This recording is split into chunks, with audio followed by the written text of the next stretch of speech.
बच्चों, आज मैं आपको नदियों के देश में लेकर चल रहा हूँ। मैं बात कर रहा हूँ एक नदी की अपनी कहानी नद्याः आत्मकथा की। इस आत्मकथा को 8वीं की पुस्तक सुभाषिका के दूसरे पाठ में रखा गया है। नदियाँ मानवों के लिए प्रकृति की अनमोल उपहार हैं, यह तो आप सभी बच्चे जानते ही हैं। इस उपहार को पाकर हम केवल धन्य ही नहीं हैं बल्कि जीवित भी हैं। इसी अनमोल उपहार नदियों की अपनी कहानी उन्हीं की जुबानी पढ़ते और सुनते हैं। इस पाठ में आपको जैसा कि पता है, यह आत्मकथा नदी की तरफ से स्वयं की पीड़ा, स्वयं की स्थिति, स्वयं की परिस्थिति के बारे में लिखा गया है। सभी नदियाँ जो पूरे विश्व का भरण पोषण पालन करती हैं, उन्हीं नदियों की अपनी भी एक दुर्दशा है।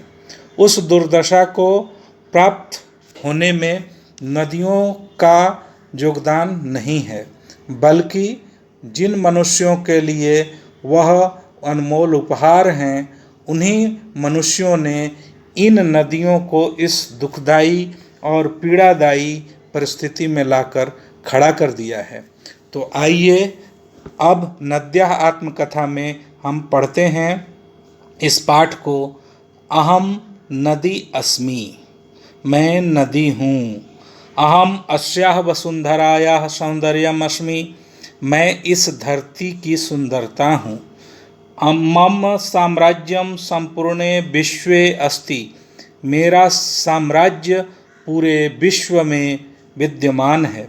अहम माता इव संपूर्णम विश्वम पालयामि, मैं माँ की तरह संपूर्ण विश्व का पालन पोषण करती हूँ। पर्वतानाम उन्नतिभ्य स्थलेभ्य निःसृत्य हम सागरम प्रविशामि, पर्वतों के ऊंचे स्थलों से निकलकर, जैसे गंगोत्री से निकलकर मैं समुद्र में जाकर मिलती हूँ। अहम सर्वदा गतिशीला अस्मि, मेरा बहना ही मेरी गतिशीलता है और मैं सदा ही बहते रहती हूँ। मम तटेषु महानगराणाम विकासः भवति, मेरे ही तटों पर बहुत बड़े बड़े नगरों का विकास हुआ है। जैसे आप जानते हैं, पाटलिपुत्र अर्थात पटना, बनारस अर्थात वाराणसी, आगरा, दिल्ली, ये सभी महानगर किसी न किसी नदी के तट पर विकसित हुए हैं। एतेषां महानगराणां समृद्धे अहम एव कारणम, इन महानगरों की समृद्धि का मूल कारण मैं ही हूँ, ऐसा लोग कहते हैं। कस्यापि राष्ट्रस्य विकासे मम महती भूमिका वर्तते, किसी भी देश के विकास की महती भूमिका मैं ही निभाती हूँ। सर्वे जनाः जानन्ति, सभी लोग जानते हैं कि जलम बिना जीवनम न, जल के बिना जीवन संभव नहीं है। मम जलम पीत्वा एव सर्वे जीवन्ति, मेरे जल को ही पीकर सभी लोग जीवित रहते हैं। मम जलेन एव क्षेत्राणि सिंच्यन्ते, मेरे जल से ही खेतों की सिंचाई होती है।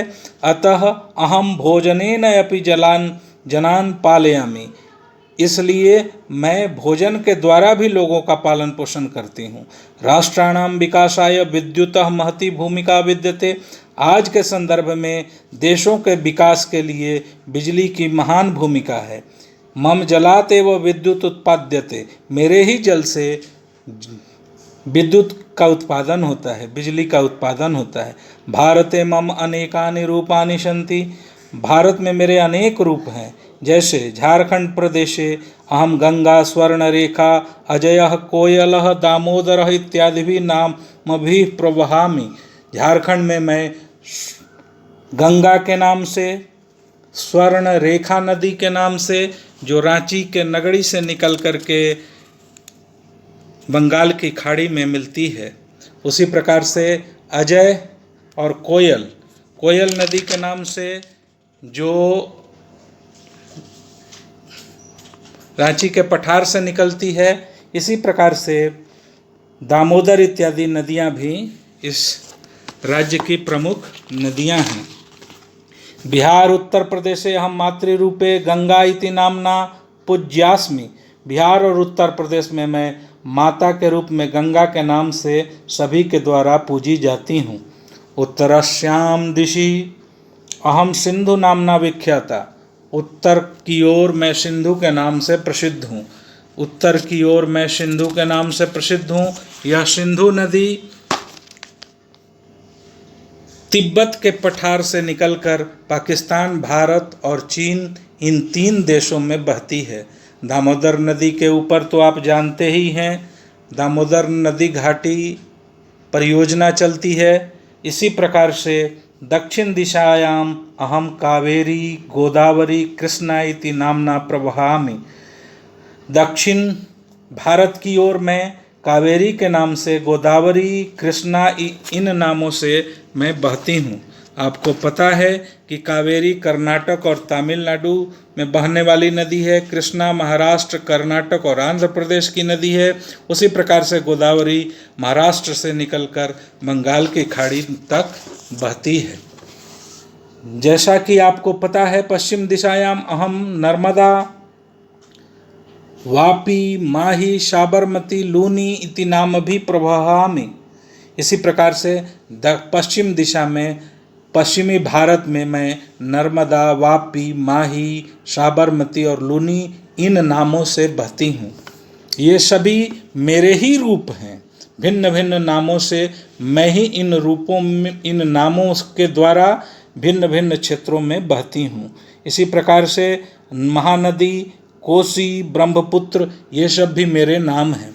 विश्व मम विशालतमम रूपम आमेजन नदी अस्ति। विश्व में सबसे बड़ी नदी के रूप में, विशालतम रूप में मैं दक्षिणी अमेरिका के से होकर के ब्राज़ील, इक्वाडोर, एंडीज पर्वतमाला से निकलकर अटलांटिक महासागर तक बहती हूँ। मैं ही नाइल नदी के रूप में सबसे लंबी नदी होने का रिकॉर्ड रखती हूँ। संसार की सबसे लंबी नदी होने के कारण मैं अफ्रीका से लेकर के भूमध्य सागर तक सहारा मरुस्थल होते हुए बहती हूँ।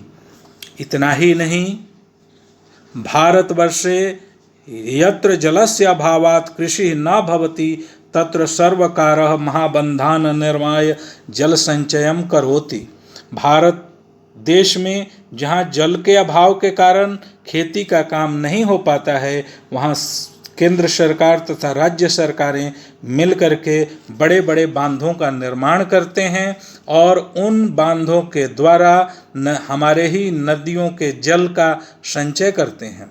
भारत देश में, झारखंड प्रदेश में मैथन, पतरातू, चांडिल, तेनुघाट, नंदिनी इत्यादि प्रसिद्धा बंधा सन्ति।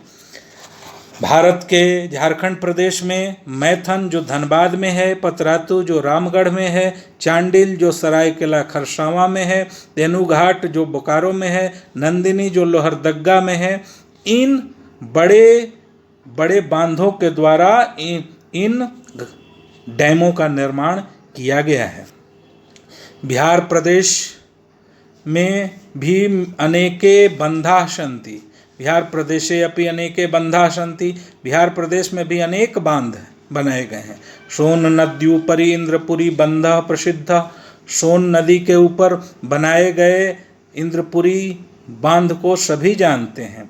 पंजाब क्षेत्रे भाखड़ा नांगल, पंजाब क्षेत्र में भाखड़ा नांगल नाम का बांध बना करके एक डैम बनाया गया है। उसी प्रकार से आंध्र प्रदेश से तुंगभद्रा, आंध्र प्रदेश में तुंगभद्रा नाम से, केरल प्रदेश में मलमपुस नाम से, कर्नाटक प्रदेश से कृष्णराज सागर और कर्नाटक प्रदेश में कृष्णराज सागर नाम से, तमिलनाडु प्रदेश से मेट्टूर बंध और तमिलनाडु प्रदेश में मेट्टूर बंध नाम से, राजस्थाने च चंबल बंध इति प्रसिद्धा बंधा सन्ति। राजस्थान में चंबल बांध नाम से प्रसिद्ध बांध बनाए गए हैं। इन बांधों को बना करके नदियों के जल संचित किए जाते हैं और इनका विभिन्न कार्यों में उपयोग किया जाता है, जैसे सिंचाई के लिए, बिजली उत्पादन के लिए, मछली पालन के लिए। इस प्रकार से विविध प्रकार की आर्थिक गतिविधियों में हमारी नदियों के जल का ही उपयोग किया जाता है। इतना ही नहीं, हम अस्माकं झारखंड प्रदेशे वृक्षाणां पादपानां वन औषधीनां च दुर्लभा प्रजातयः बाहुल्येन प्राप्यन्ते। हमारे झारखंड प्रदेश में बहुत प्रकार के वृक्ष पाए जाते हैं, पौधे पाए जाते हैं, वन औषधियाँ पाई जाती हैं जो दुर्लभ प्रजाति की होती हैं, उनकी बहुलता से यहाँ प्राप्ति होती है। आपको पता होना चाहिए कि हमारे झारखंड प्रदेश में अधिकांश क्षेत्र जो है वह जंगल से भरा हुआ है। वृक्ष, पेड़, पौधों से भरा हुआ यह क्षेत्र अत्यंत ही सुंदर और प्राकृतिक रूप से समृद्ध है। यहाँ पर बहुत प्रकार के झरने भी पाए जाते हैं, बहुत प्रकार के वनौषधियाँ भी यहाँ पाई जाती हैं। वृक्षों का तो यहाँ पर विभिन्न प्रकार की प्रजातियाँ पाई जाती हैं जो दुर्लभ हैं। इसी प्रकार से आप देखेंगे कि इन दुर्लभ प्रजातियों के बाहुल्यता से पाए जाने के कारण यह हमारा झारखंड प्रदेश जंगलों का सबसे बड़ा आकर्षक क्षेत्र है। आप इन चित्रों में भी देख सकते हैं, पतरातू घाटी, तेनूघाट डैम आदि जो इस पाठ में आए हुए हैं, उन सभी के चित्र भी आपके समक्ष दिए गए हैं। इसी प्रकार से आप इन पेड़ों के महत्व को भी समझ सकते हैं। इन पेड़ों के कारण ही प्राणी जीवनाय शुद्धम पर्यावरणम अत्यावश्यकम अस्ति। प्राणी जीवन के लिए शुद्ध वातावरण अत्यावश्यक है और इसी अत्यावश्यक पर्यावरण के लिए नदियाँ बहुत ही महत्वपूर्ण होती हैं।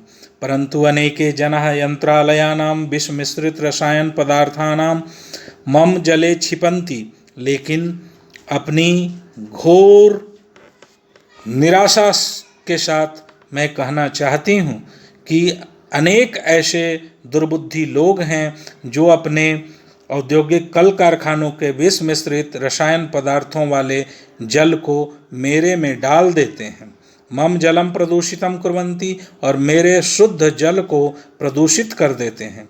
यद्यपि जल प्रदूषणम न करणीयम, यद्यपि जल प्रदूषण नहीं करना चाहिए, क्योंकि मेरा ध्येय वाक्य है सर्वे भवन्तु सुखिनः सर्वे सन्तु निरामयाः सर्वे भद्राणि पश्यन्तु माँ कश्चित् दुख भाग भवेत्। मेरा ध्येय वाक्य है सभी सुखी हों, सभी निरोग हों, सभी अच्छा देखें और किसी को भी कभी भी दुख की प्राप्ति न हो। इस ध्येय वाक्य के साथ ही मैं सभी को एक बार पुनः यह निश्चय दिलाना चाहती हूँ, यह संकल्प कराना चाहती हूँ कि आप हमारी रक्षा करें, हमारे अंदर प्रदूषण पैदा न करें। निश्चय ही हम आपके लिए उपयोगी साबित होंगे। इन्हीं आशा और अपेक्षाओं के साथ बहुत बहुत धन्यवाद।